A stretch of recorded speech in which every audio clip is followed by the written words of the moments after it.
All right, good morning, everyone. Thank you so much for joining. If you're watching this recorded, thank you for that as well. Today is February 19, 2025, and this meeting is for our LJ Realty team. And we usually like to get started with our interest rates. The interest rates are very flat compared to week after week. They're still hovering around 7%. So we're not going to dwell too much on that. But Freddie Mac, 6.87 for your 30-year conforming conventional loans. And Mortgage News Daily has 7.02 as of last night. So if the interest rate might go higher a little bit later on today, because the bond market was reacting the other way around, but they're still hovering around 7%. And we don't think that's going to change anytime soon. Okay. Your buying power or your client's buying power is definitely decreases when the interest rates are going higher. If the client is waiting for 6.75, right, it might come down in maybe 4 months, 5 months, if economic data changes. But if they're going to be waiting for that, they're going to pay higher prices, right? More competition down the line. But if somebody is waiting for 6.75 interest rate, their buying power is going to decrease around 30 some $1,000. Okay. So if someone wants to have their monthly mortgage of 3242 at $500,000 loan amount, they would have the loan amount of 464 and highest as 7.5. Okay. So if they're going to be getting 7% compared to 6.75, which is a quarter difference, so you're looking at between 500,000 to drop to 487. So around $13,000 difference in buying power. Some people will look this as a huge amount. Some people will look at it in a really small amount. Your client needs to decide that. Okay.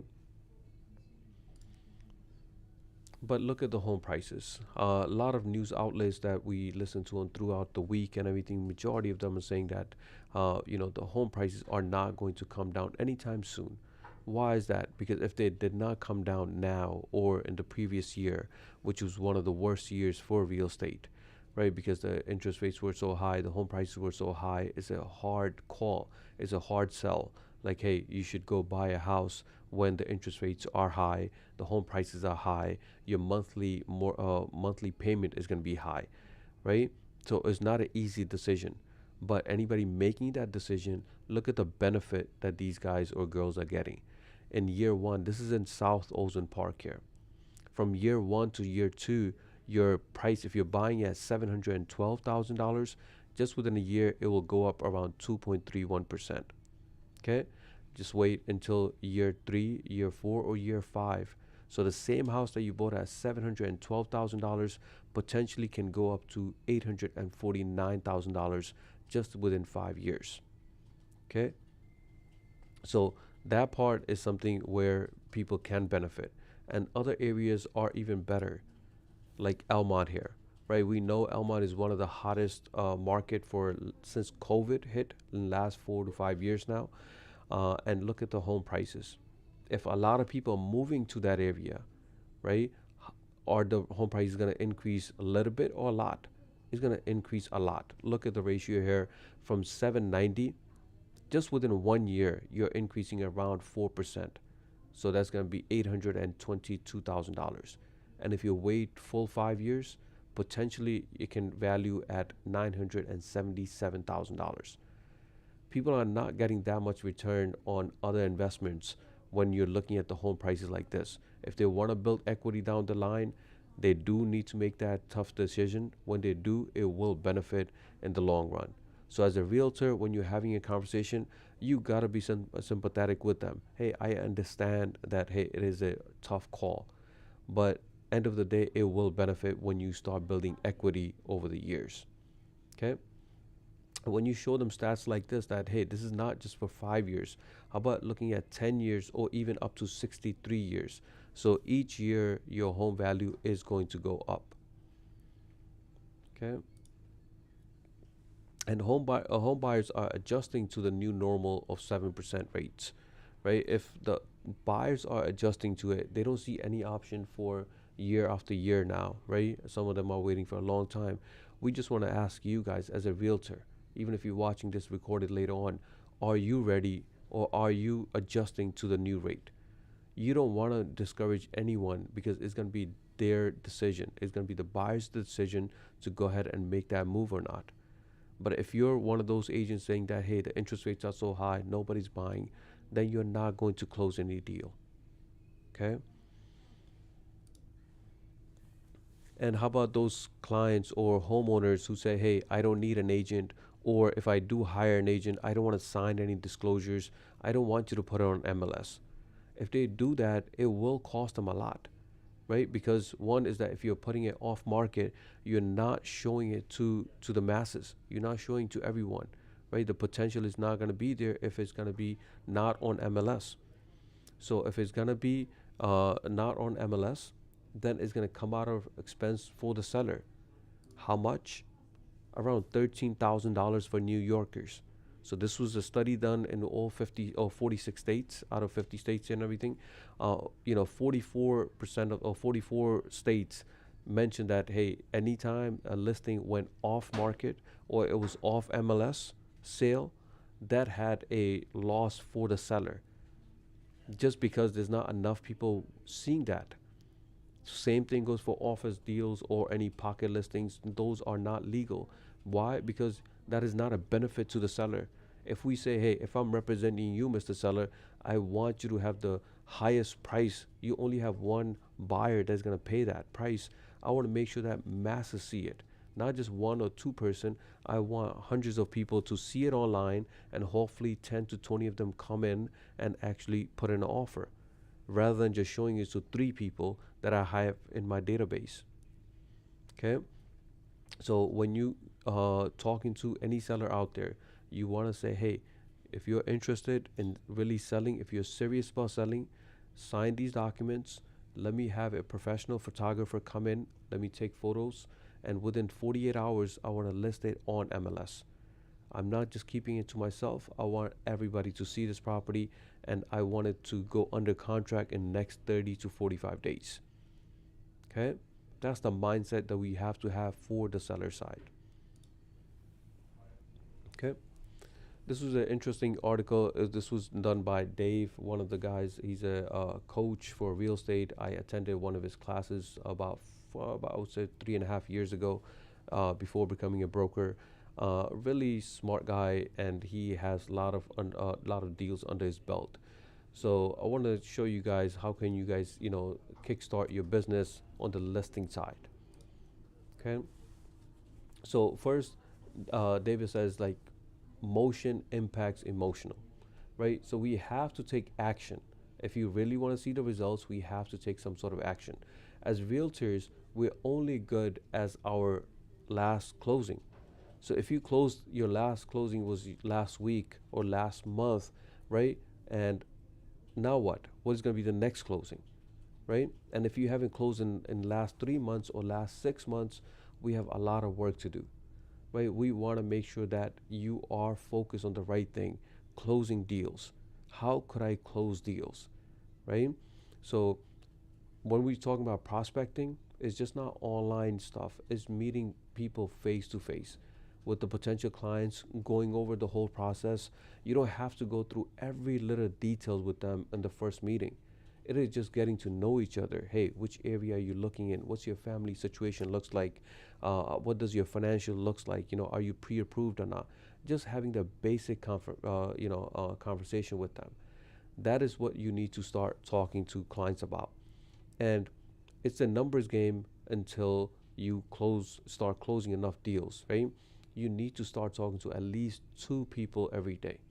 It's not a huge amount, but it's 2 people. It's just getting the conversation going and getting in the habit of getting more leads. Don't expect anything back from them. Hey, I'm just going to talk to 2 people, talk about real estate, talking about an expert being in that market. If you're talking to a home owner, you just want to say, hey, aren't you grateful that the values are going up? Aren't you happy with the move that you made maybe 15 years ago, 20 years ago? Wasn't it really hard for you to actually get that property when you actually did in 15 years ago? Right? Just a small talk. Just appreciate the things that they have done in the past. When it comes to buyers, you guys are renting right now. right? What are the benefits of renting, or how long have you been renting, right? Do you plan to stay in this area for X amount of time, right? Telling them what are the benefits of being a homeowner, just getting the conversation started. And you should have 60 conversation in 1 month, and that's 2 per day, right? So you want to get into the habit of talking and talking to your clients just about real estate. Are the prices going up? Will the interest rates come down? As a realtor, you should be projecting those things. Okay? So if you were to have those conversations, as he mentioned, I agree with that too, that you would generate at least one piece of good lead out of that. Okay? And talking to, FISBOs and expired, some people, are committing to just one thing, and that's what we want. We want you to commit to one thing. Like it could be, Zillow leads, it could be Realtor.com, it could be your FISBOs expired, but you want to make sure that you are committing to something, right? If you're afraid of the phone and you do not want to call, right? Maybe you want to stand in one of the offices here, or you want to do door knocking and get you those type of leads, right? If you don't want to do any of that and you just want to do online leads, stick to that. But main thing is actually focusing on one thing and getting some leads out of it. Okay. And if you're the listing agent, one of the pros with these changes, you can mention that as a listing agent, we don't have to offer anything to the buyer side. Mr. Seller, you do not have to pay the buyer's agent anymore. Maybe you read in the news, maybe you didn't, but those are the facts. You don't have to pay. If you do pay, here are the benefits. We can sell a little bit quicker. We will encourage. There are some first-time home buyers out there who do not have enough down payment or closing costs, or to pay their realtors. So maybe you do want to help, but in the initial conversation that you're having with them, maybe you do want to get that listing. You can mention that we don't have to offer anything to the buyer side. Okay, if that's the case, you're talking about lower numbers. When it comes to the seller's breakdown, we have a breakdown sheet there where it says the fees for the listing agent and the buyer's agent. You can literally put 0 for buyer's agent, and for listing, you can increase whatever number you are thinking for yourself. If you were thinking 1%, you can think of 1.5. If you were thinking 2%, maybe you can put 2.5, right? These numbers are all negotiable. So you do not have to stick with one number every time. Okay? And some of his students were coming back and saying that, hey, they're getting actually higher commission because of this process. They're telling the seller that, hey, you don't have to pay X amount. You can just pay me and just ask for a little bit higher commission there. Okay? So as a listing agent, you want to get that listing so you can put it on the market and be on the listing side. Okay? Any questions, concerns, guys, please just speak up anytime you like. Okay? Some of our agents are getting into the luxury side. They're looking into, hey, I want to sell $2 million property. One of the agents mentioned that, hey, how could I get into that? First is that we need to know the process of just selling a regular, somebody selling a single family $500,000 property. Then you can think about selling $3 million or $4 million property. I don't want to discourage, but I just want to have you have some experience under your belt as a normal, what we call non-luxury properties, the essentials, right? Get that under your belt, close enough of that, and then start thinking about your luxury part. Few of our agents are trying to get into the commercial side. That's also great, right? More professional. But for anybody that's going with the luxury for first-time home buyers, right, there is a potential niche for that. And you need to become an expert in that. So first we need to know, what do luxury home shoppers are looking for? One is the size. If it's a luxury property, it's going to be bigger in size, right? When we're looking at 20 by 100 in Richmond Hill and all those properties, that's what you want to get your ball rolling. You want to get started with that. And when you want to go on the luxury side, it could be in Queens or Long Island, where the lot sizes are huge.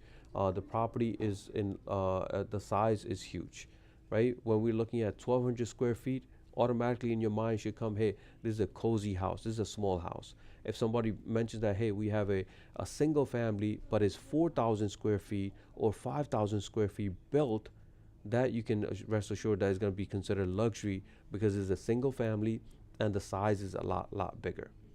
Okay. Some of these home buyers want to spend some money to transfer some of the rooms into offices or convert basements into gyms or whatnot, right? It's going to be a luxury life for them. And the convenience as well, right? Even some people are going in Long Island, but they want closest to LIRR, right? They want closest to the train station so they can even go to the city as quickly as possible. So you have to look at the convenience for that client. Okay. Some of them will want say tell you that hey, we do want new construction. We do not want that's recently renovated. We want new construction. So then focus on that. We have filters in MLS Matrix where you can go ahead and see and just check off that we want new construction only. Okay. Some will be fine where the renovation is done and it's top notch, right? They're really satisfied with that. They might go with it. A majority of them do not have the time to renovate or upgrade, and they just want to go in and pay the higher price and just be something that's ready to move in. Okay. And if they're buying luxury, they want views, right? So every property that you're looking at, when you're looking at the photos, look at the description and everything, and see if you see anything that mentions about the views, right? They want to make sure that that they're satisfied, they're living a luxury life in that property.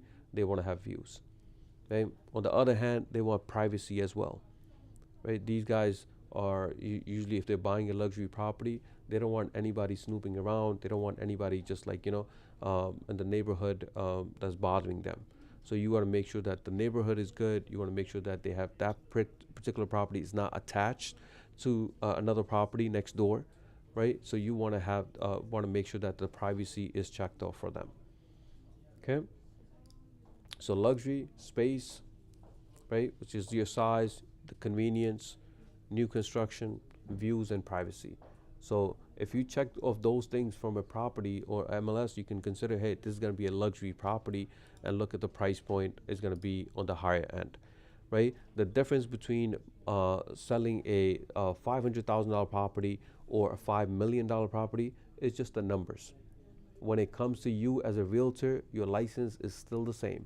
You're still making, doing the same exact things, but in a more professional manner because the numbers are higher, right? Higher commissions, higher value. You guys can definitely get into that. Even when it comes to how do you get clients for luxury, right? How do you get clients for that? Same way that we're getting clients from your smaller deals, right? You need to advertise where the luxury properties are available. Even in Zillow, maybe you want to look into zip codes that have luxury properties. Okay. So same exact thing. It is definitely possible, just like as we mentioned for commercial side. You just need to start learning about the property that's available in that whatever area that you want to service. Okay. Next, guys, as a realtor, we highly recommend that you start connecting with more and more people out there, right? Not just the clients, but you want to have connections with mortgage brokers like ourselves and other companies out there. We never discourage anybody, of talking to other people and everything like that, other agencies. So connect with as many mortgage brokers and mortgage loan officers as possible, title companies, property management firms, insurance providers, contractors, right? So you want to have good connection with them where they know that, hey, Sheldon is a top-notch broker, and he's building relationships, right? So this way, anytime you have a client that's looking for a title company or looking for an insurance provider, you want to give that.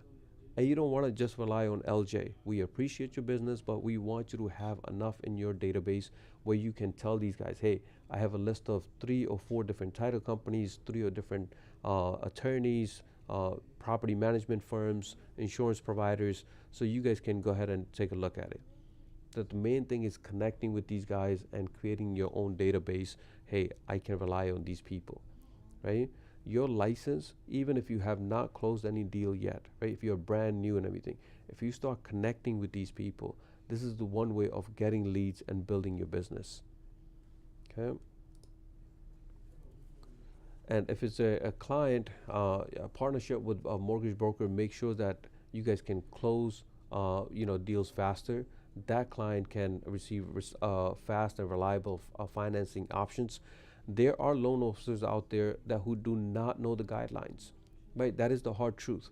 You need to figure out, hey, which loan officers knows what. If you actually had an experience with one of your deals, right? If that loan officer was responsive, was giving you weekly update or bi-weekly updates or not, you will refer those guys.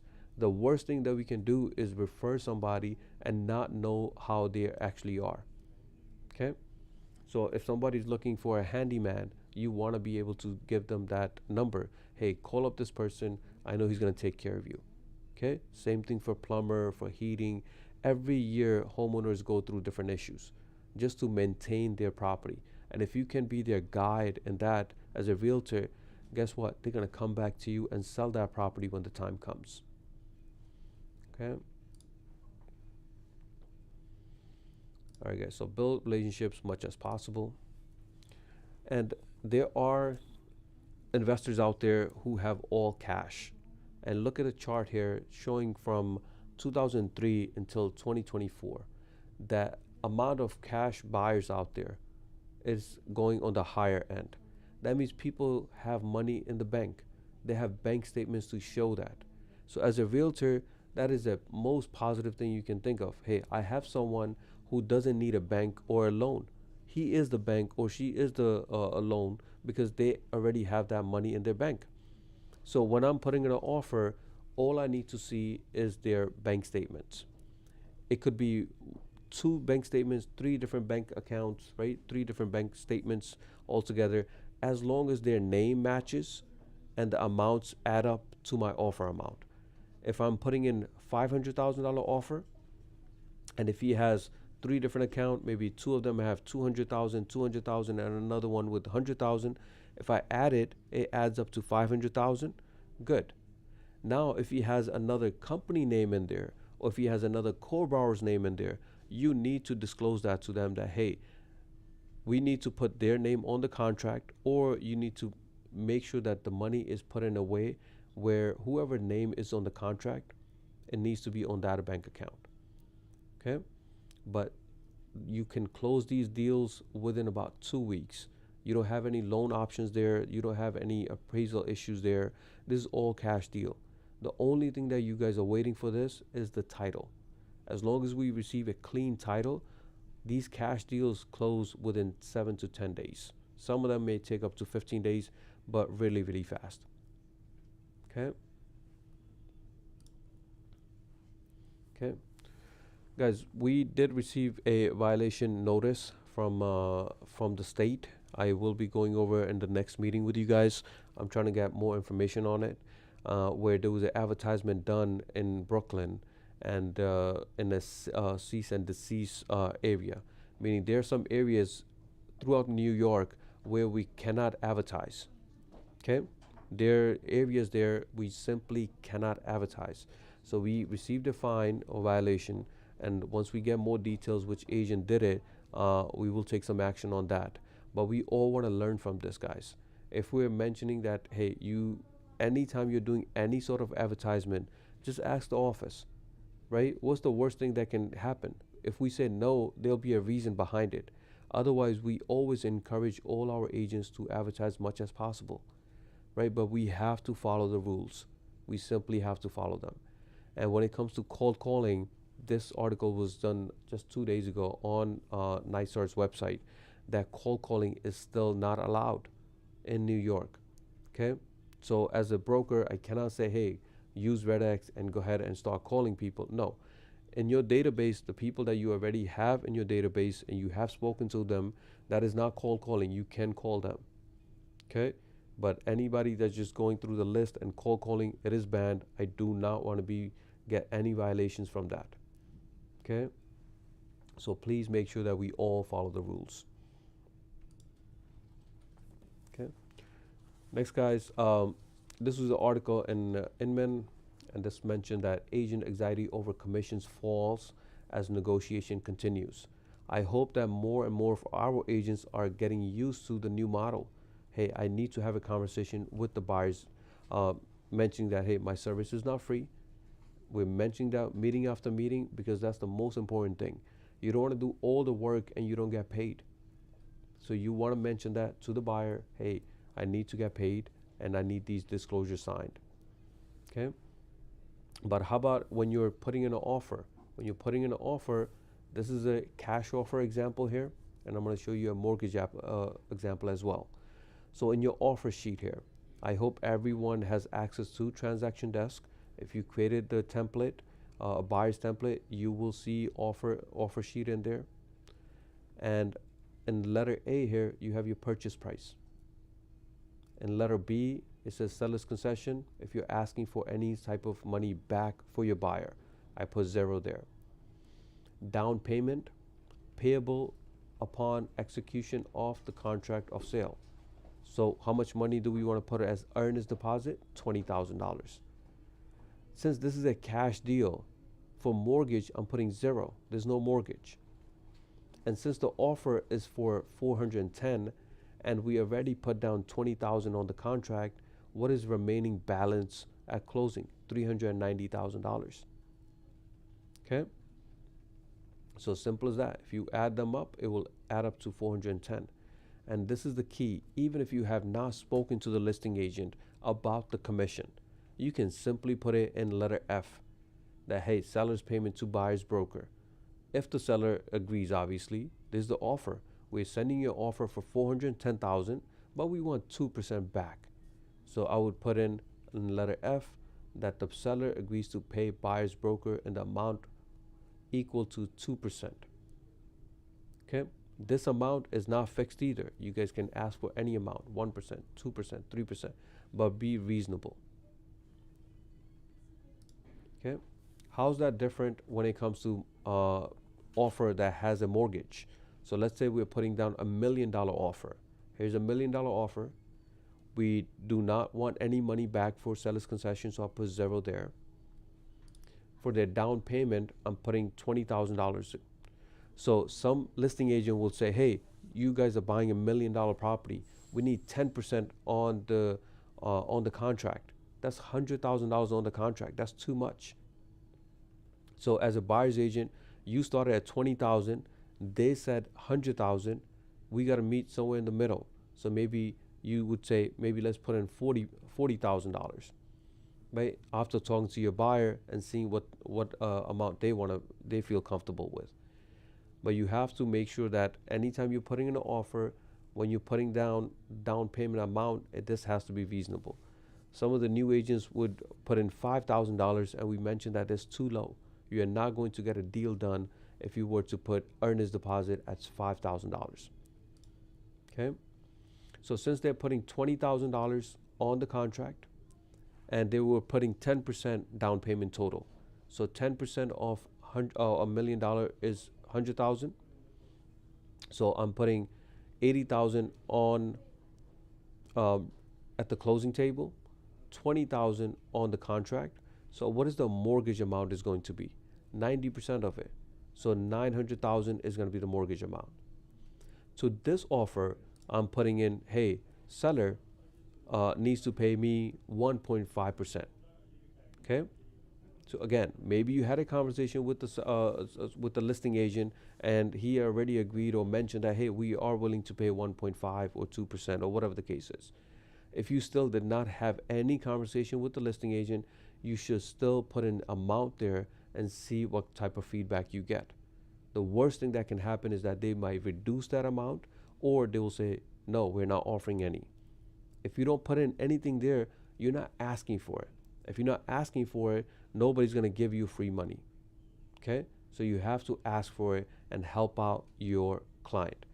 If the sellers agree to this, if the seller says, good, I'll accept this $1 million offer, and yes, I will pay 1.5 to the buyer's agent. What you have done for your buyer, you have saved your buyer $15,000. Okay? Because the buyer's agreement that you have, it says that you were going to charge him 2%, right? That's $20,000. But now $15,000 is coming from the seller side. Now your buyer only owes you 5%, 0.5, so $5,000.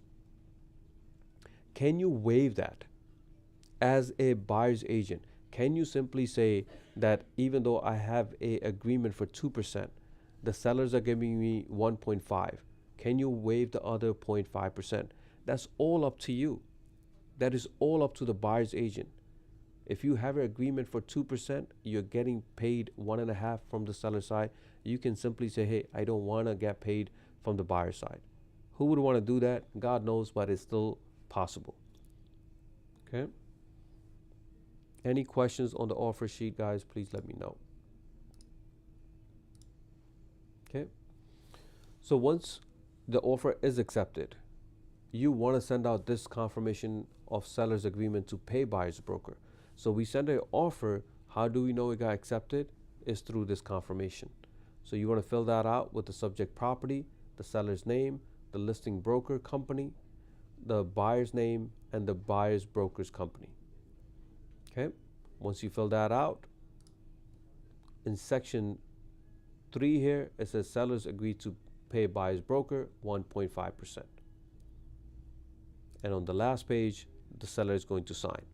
So this way you can rest assured that when the deal closes, you will get paid because the seller has signed.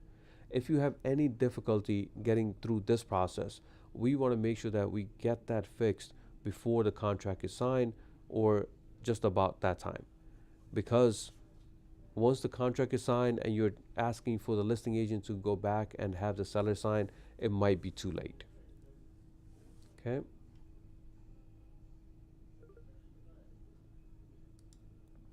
Okay. Next, guys, for leads, you guys are, advertising. I see more and more of agents are signing up with Zillow, right? Trying different zip codes. We have agents on Realtor.com. They're closing deals as well. New agents, few of them started with offers, and we'll see in the next few months what type of feedback that we get. But doesn't matter how you get a lead, right? It could be any type of lead that you get. You need to respond to them within minutes. Study have shown that top agents actually responds within less than 5 minutes, and some of them respond within 1 to 3 minutes. That means they know that this is how I make money. Anytime I have a lead, I want to connect with that lead as soon as possible. It shouldn't be 24 hours or 48 hours or a week went by and then you see your lead and let me call them up now. Right? The lead is hot when you're getting it because they're actually clicking on their website. So if the client goes on Zillow.com and they're interested in knowing that property or requesting a tour, that means they want to see that property as soon as possible. So the agent who's going to respond to them the quickest is going to get that lead and hopefully close that deal. Okay. And you need to revive your database, right? You have spent money on that database. Maybe the office did, maybe you did. However, you have a lead in your database, right? So you want to make sure that you can engage with them or re-engage with them. And the easiest icebreaker for those type of leads is like, hey, are you still looking? We had this conversation a year ago. We had this conversation 6 months ago. Are you still looking? If you're still looking, let me help you out. We have a new system now. I'm going to send you new listings now. Here's a link for that, all that good stuff. But you need to start connecting with them. Don't think that, hey, it's been a year or it's been 8 months and I did not speak to this lead and I don't know how they're going to feel. No, the system archived it. Now we are back in there. We want to make sure that I have a simple question. Are you still looking to buy a home in 2025 or not? Okay. So how are you going to show value to these guys? Anytime you're talking to any of these first-time home buyers or any leads out there, you have to show value through your market knowledge. And what is that? Right? If it's South Ocean Park, what are the new properties and what are sold properties? How much a single family goes for in Queens here? If the lot size is 20 by 100 versus 40 by 100, what is the price difference a property would get, right? If it's a shared driveway versus a private driveway, how much the value drops if it was a shared driveway, right? That what makes you an expert. If you're mentioning, different price ranges in Nassau County and you compare them in Queens and you say, hey, if you were to buy a house in Queens here, a single family or two family, how's that compared to in Long Island, right? If the clients are debating about that, you need to provide them value. You just need to know the stats, and all the stats are available on Matrix. Okay, you have to position yourself as the local expert. If the first time home buyer thinks that, hey, you're brand new and you don't have any clue about the market, they don't want to work with you. Okay, and you want to negotiate like a pro. You don't want to just think that, hey, this property is valued at, they're asking for $1 million. Oh, let's give them $1 million. No, we have tools. We can actually do comps on Matrix within minutes, right? You don't have to wait, you spend hours and hours. You can literally get a comps report for any type of a property within 5 to 10 minutes on Matrix, right? So you want to talk to your clients or your leads and say, hey, whenever the time comes for negotiation, I'm going to be there for you. And I'm not going to just pull out numbers out of the air. I'm going to show you the stats. I want to show you, if you're buying a house on this block, guess what? A house was sold on this block 2 months ago at this price. Another one was sold 2 blocks down the line, down the block, and with similar specs, and it sold for X amount. Right? You need to have stats. You want to focus on the solutions, not just the problems, guys. Right? So you want to educate them about appraisal and inspection contingencies. You want to tell them, hey, if there's an appraisal lower value, there's ways around it. If the inspection has issues, there's ways around it. You can either bring down the price or walk away from that deal, renegotiate or not. Okay, you position yourself as a pro, as a local expert. Okay, so when you close a deal, there are many stats out there that more than 60%, some of them even 70% or higher, people who stay in touch, or realtors who stay in touch with their clients who have closed their deals, they get a lot of referrals out of that. Okay, some of our own realtors out there rely only on referrals because they have closed enough deals. Okay, so you need to stay connected with them. If you guys can send them any gifts, gotta keep it in RESPA friendly, so keep it as small as possible, but just the thought that counts. Okay, just staying up to date with them. Hey, we sold your house 6 months ago. How's that going? Is there any problems? Even though as a realtor you cannot solve a lot of those problems, one is that you can listen to their problem, and then even you can talk to me and see, hey, this client has this problem now, and let's come up with some solutions for them. Okay, maybe they're already doing it on their own, but we want to be that guide. Even post closing, we're going to be there for them, and that's how we're going to get referrals and repeat business. Okay, we have one or two agents have closed, I believe, more than 7 deals or 5 to 7 deals just with one client, because he happens to be an investor and they keep flipping houses. Okay, so as we mentioned, if you need to talk to people, you need to start booking appointments with the buyers and sellers each month. Right, we need to, if you want to make a living out of your real estate license, right, majority of you guys are doing full-time or part-time jobs. If you really want real estate license to work for you, you really got to get the essentials things down to the teeth. You really got to really focus on the main thing that really matters. Hey, how many leads do I have? How many people I'm actually talking each day, each week, and each month? And if you start talking about them or talking to them on a regular basis and get that fear out, hey, I'm a realtor, I'm going to help you out. I have all the tools that you need. Okay, and that's how you're going to make a living out of it. So if you want to close deals, you need to have faster follow-ups. Okay, if there's a missed call, you got to call them back. If there's a text message that you received and you haven't replied back, you need to reply back. Right, you need to bring more value. As we mentioned, you need to know the market and consistent effort. You just can't say, hey, I'm going to work on real estate this weekend, and then next week you're back to your full-time job or part-time job, and you have enough headaches on that end and you're not able to focus. Just imagine the person who's working with you as a first-time home buyer. If you're not responding to them on Monday to Friday and say, hey, I'm only available on the weekend, I don't think that person wants to work with you. Right? So we have to make sure that we are bringing value to those clients. Okay. Next, guys, when you guys are on Matrix, right, especially for Long Island, how could we tell if this property is in the village or not? Without doing any research, just being on this 360 property value page, and you see the property, it says it has the address, it mentions it's Valley Stream. Could anybody point out if it's in a village or not?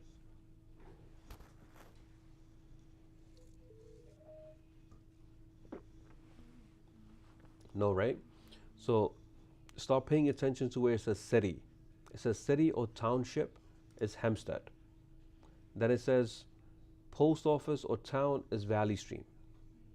And you don't see the word village there, so that means it should not be in the village. If I give you the second example here, this one, if it's in a village or not, you can easily say, look at it within seconds and say this property is in the village, because the word village is literally underneath the post office. So if you see city, town, and village, that means the property is in the village. If you only see city and post office and not the word village there, that means the property is not in the village. Okay, that's one small tip for you guys to use, because this way client tells you, hey, is it in a village or not? You can be confident that if it's in the village or not just by looking at the 360 property value. Okay. I highlighted this for you guys here. Okay. So few of our agents mentioned, I was meeting with Hassan the other day, and another agent mentioned, it's like, hey, how do you get to the one home agent page or one home client page? How do I see that, and what is the difference? So I want to go over that with you guys real quick. So under Realtor Tools, you have one home agent and one home client. So if you were to click on one home agent, it's asking for agent login. It's already connected with Matrix. So you simply have to just look for your MLS, which is one key. Okay, once you have selected one key MLS, you hit continue.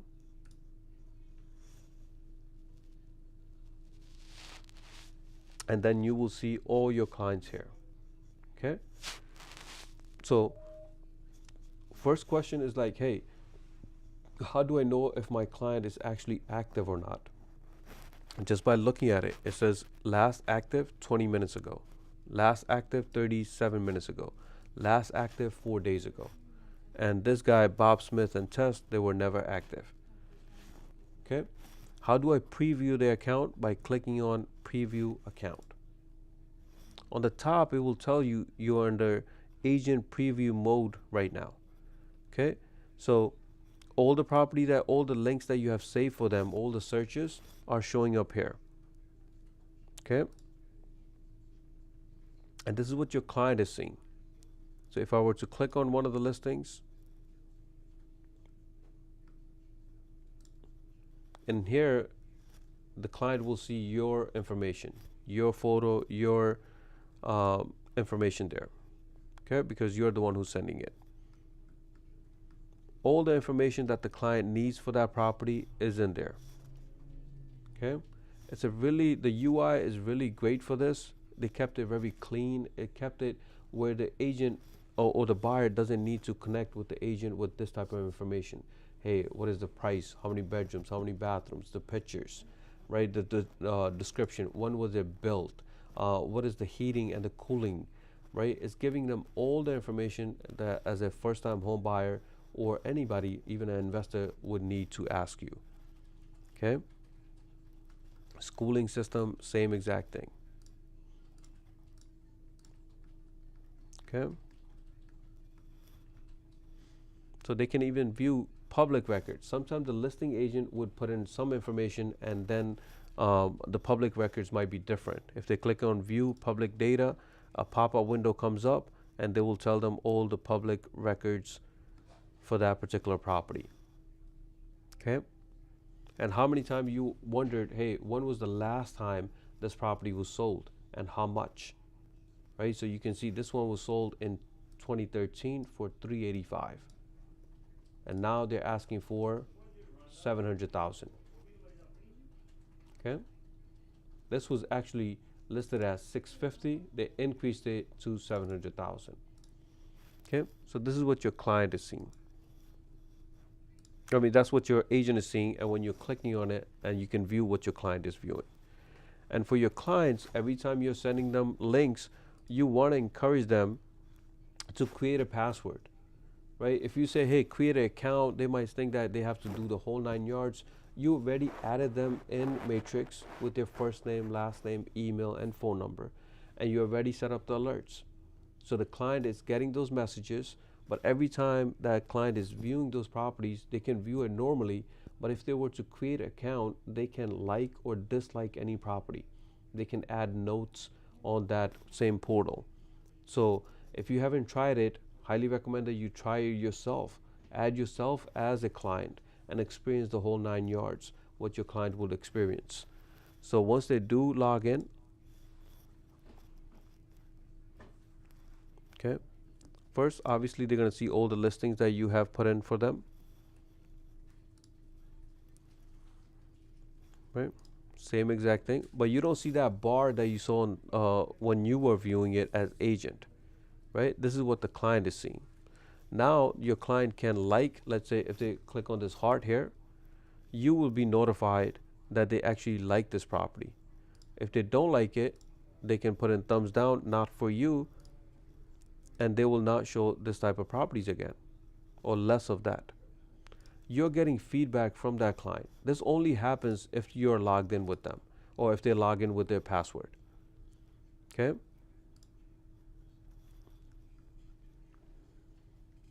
If they add a note here, right, you will see that note in Matrix. Okay? So both of them are pretty powerful. For the agent, you can view what your client is viewing, and obviously the client should create a password and view all the property that you're sending them. Make any notes if needed, and the most important is just liking and disliking, right? Telling you that, hey, they actually like this property, and this could be one of the things we are mentioning. Hey, every time I'm sending the property, since you're logged in, just make sure you can heart it to show that you actually like it, and I'll schedule a showing for you. And if you don't like it, I'm going to send you less of that. Okay. All right, guys. Next, and the last thing that we're going to talk about is our Matrix, right? And Matrix is one of those software where more and more agents are using, where they're getting really comfortable. But in the beginning, it's a little bit tough if you haven't never logged in, if you never use the system. So it could be overwhelming. But the more and more you practice, the system works really well. Every feature has a reason. Every feature is a benefit to the realtor out there. So a couple of things that you want to pay attention to under My Matrix is My Save Searches. Actually, did you create up to 10 different alerts for yourself? Not 10, maybe how about 5? If not 5, how about just 3? Right? Are you tracking different type of properties for yourself? This is what we mean that, hey, you want to be a local expert. You can start doing it just by saving different searches for yourself, right? Just to show you example, mine is I want to see everything that's active in Nassau County, right? Doesn't matter if it's sold, as long as the status changed, I want to see that activity. And there's hundreds of them, and I don't go through all 100. I randomly check those, okay? And I want to see all the activity for Queens as well. I want to see all the commercial listings that's coming in Nassau County. I don't care about the price point. And I want to see all the commercial property that were sold in Nassau, right? So I want to see, I created one for investors. I want to see all the possible flips.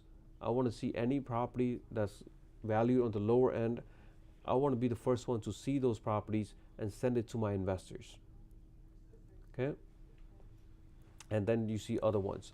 For yourself, put anything that you like, anything that you want to focus on. So let's just say you just want to see South Ozone Park. I want to go to search, cross property, So I just want to see South Ocean Park. I don't care anything about the prices or whatnot. I just want to see the activity in South Ocean Park. Okay. So on this search page here, there were 5,000 properties or plus. As soon as I typed in post office or town South Ocean Park, I see 77. Okay.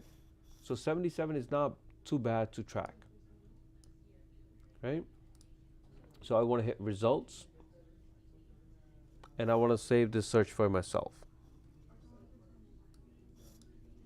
So how do I do that? I'm going to click on save, new saved search.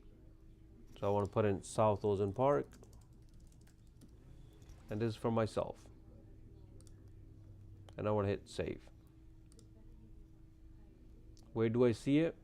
I can go back to my saved searches and I can see South Ocean Park here. How do I see the results for that? I click on that arrow and I can click on results. Okay, I can see all the properties and I can see, hey, this is the latest thing. There was a new listing for a rental in South Ocean Park for $2,200. Okay, this was a price decrease in South Ocean Park from $839 to $819, right? Next one is a new listing. This is for rental again. They're asking for $8,500, right? I want to know why is it asking for $8,500. You want to figure that out. Okay, this is a South Ocean Park listing on 125th, and there was a price decrease from $519 to $499 just within 15 days. Okay, this one says this is a cash only offer. So this is where you need to start setting up alerts for yourself, whatever market you want. It could be in Brooklyn, it could be in Nassau, it could be in Queens, it could be in Bronx. Matrix has it all, right? Set up alerts for yourself and start viewing the properties. Start looking at the rentals, start looking at new properties, any price changes, any activity that's happening in that area that you want to service. Okay, that what makes you an expert. So this one in South Ocean Park, $750, new listings. It was on the market for 8 days. You can track it just to see, hey, if the property actually sells or if the price decreases or even if it sells for more than that or not. Okay. So you guys, we have to spend a lot of time on Matrix, just going through the inventory, going through our searches, and make sure that we understand that we have these features that are really useful that you guys can use. Okay. And carts. How about if you want to start picking different properties and putting them in a basket? It could be this property here, right? It could be, let's just pick two of them. It could be this one here. So these two properties, I want to put in a separate bucket where I can come back to these two properties. So I see a list of just these two properties, right? I can click on save. I don't see any option there. If I click on carts, this is where I see I can add it in a separate basket. Under carts, you can select any of these baskets that you already created, or you can click on new cart and you can name it whatever, right? South Ocean Park area, or any name that you want. You're basically taking those listings and you're putting it in one basket, so, or in one cart. So if I go to my carts now, I can see South Ocean Park area and I see those two properties. And I can do whatever I want with it. If I can send it to my client, I can do that as well. Okay, under action, under email, I can send it to my client right from here. Okay. So features like this really helps you stick out from other agents out there. So you want to make sure that you are comfortable using these systems, right? And we know the difference about different programs that we have or different software that we're using, right? You want to make sure that you are able to use those. All right, guys. If there's no questions or concerns, thank you so much for joining, guys. I'll be back next week. If you have any questions or you want to add any topics, please do so. Just send me a message from there. Okay. Thank you so much for joining. Take care, guys.